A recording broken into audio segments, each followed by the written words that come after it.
থেকে হলেন? মনে করুন সাহাবা বর্গরা আছেন, দয়ার নবী সাহাবীদের মাঝে বিরাজমান। এবার সাহাবীদের মনের মধ্যে একটা কৌতূহল জাগলো, সাহাবাদের মধ্যে দয়ার নবী দরবারে একটা আরজ করলেন, ইয়া রাসূলুল্লাহ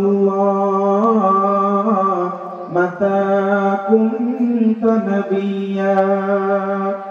সাহাবা বর্গরা, হাদিসটা কোথায় আছে দেখেন, ইমামে আহমদ ইবনে হাম্বল মুসনাদে ইমামে আহমদ বিন হাম্বলের মধ্যে হাদিসটা এনেছেন, এবং ইমামে তাবরানী আল মুআজামুল কবীরের মধ্যে হাদিসটা এনেছেন, এবং ইমামে বাইহাকী শিআবুল ঈমানের মধ্যে এনেছেন, ইমাম জালালউদ্দিন সিয়ুতী নবম শতাব্দীর মুজাদ্দিদ এই কিতাবের মধ্যে এনেছেন আল কাসাঈসুল কুবরার মধ্যে। এই হাদিসটা বর্ণনাকারী হচ্ছেন হযরত ইরবাজ ইবনে সারিয়া। কে? হযরত ইরবাজ ইবনে সারিয়া। আর যে হাদিসটা আমি আপনাদের সামনে পেশ করছি, হাদিসটা বর্ণনাকারী হচ্ছে হযরত মা খাদিজাতুল কুবরা রাদিয়াল্লাহু তাআলা আনহার গোলাম, যিনি পরে সাহাবী হয়েছেন। ওই বর্ণনা আমি দেব, যিনার নাম হযরতে মাইসারা। কি বললাম?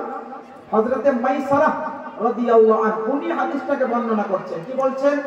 সাহাবাদের মাঝে দয়ার নবী বিরাজমান আছেন, আর সাহাবীরা আপনারা যে প্রশ্নটা কানের মধ্যে শুনছি, সাহাবীরা আমাদের হয়ে ওয়াকালাত করছেন, আরজ করছেন, ইয়া রাসূলুল্লাহ মাতা কুনতা নবিয়্যা। আপনি কবে নবী ছিলেন? আপ কব নবী বনে, কবে নবী হয়েছেন? তাহলে প্রশ্নটা ক্লিয়ার হয়ে যাবে। যারা আজকে যুগে বলে দয়ার নবী 40 বছর পরে নবী হয়েছেন, সুতরাং 40 বছর পূর্বে গুনাহ হতে পারে, বলুন নাউযুবিল্লাহ। নানান কিন্তু ভুলভাল ফতোয়া এবং ভুলভাল আকীদা মানুষকে ছড়ায়। তো আল্লাহর নবী সাহাবীরা ক্লিয়ার করছেন, ইয়া রাসূলুল্লাহ আপনি কবে নবী হয়েছেন? দয়ার নবী বলছেন, ওয়া আদামু বাইনার রূহি ওয়াল জাসাদ। অনেকবার হাদিসটা শুনেছেন। এই হাদিসের অর্থ হচ্ছে, দয়ার নবী বলেন এখানে কিছু অংশ মাহযুফ আছে, যেটাকে বাংলাতে বলা রহিত আছে। আরবি ভাষায় কথা বললে পারে অনেক কিছু জিনিস হযফ হয়। যেমন আমি আপনাকে বলি, আপনি আমাকে যদি কেউ জিজ্ঞেস করেন, হুজুর আপনি কবে এলেন? আমি বলবো কালকে। কিন্তু আমি কি বলবো যে কালকে আমি কলকাতা থেকে গাড়িতে এলাম, এত ঘন্টা লাগলো? বলবো? হযফ করবো, হযফ। মানে আমরা বাংলা ভাষা তো অনেক কিছু জিনিস হযফ করে দিই, রহিত করে দিই, মানে যেটা উত্তরের ক্ষেত্রে বলার প্রয়োজন হয় না। তো সাহাবীরা জিজ্ঞেস করেন আপনি নবী কবে হয়েছেন? তো আল্লাহ নবী এখানে একটা জুমলা হযফ করেছেন। সেটা কি? কুনতু নবিয়্যা বাইনা কুনতু নবিয়্যা ওয়া আদামু বাইনার রূহি ওয়াল জাসাদ। এর মানে হচ্ছে, আমার সাহাবা বর্গরা, আমি নবী হয়ে গিয়েছিলাম এমন অবস্থায় যখন আদম নবী দেহ এবং রূহের মাঝামাঝি অবস্থায় অবস্থিত ছিলেন। হাদিসটা অনেকবার শুনেছেন না? এর মানে কি? মানে আদম নবী আলাইহিস সালামকে আল্লাহ যখন বানালেন মাটি দিয়ে, এর একটা আলাদা ঘটনা আছে। আদম নবী আলাইহিস সালামকে বিভিন্ন জায়গার মাটি দিয়ে পুতলা বানায়া আল্লাহ পাক নিজের তরফ থেকে কুদরতি ভাবে আল্লাহ পাক রূহ দাখিল করেছিলেন আদম নবীর দেহের মধ্যে।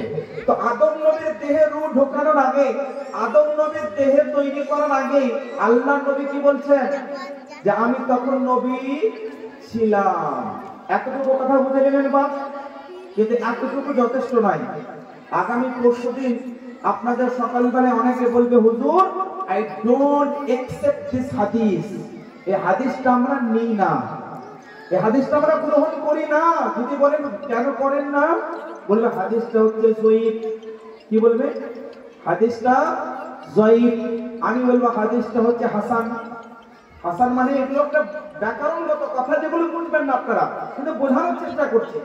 যঈফ মানে বর্ণনাকারীর মধ্যে ত্রুটি থাকে, আর হাসান মানে বর্ণনাকারী মজবুত থাকে। এক কথায় বলতে পারি, হাদিসের যে বর্ণনাকারীর কারণে হাদিসটার মান বেড়ে যায়, অনেক সময় কমে যায়।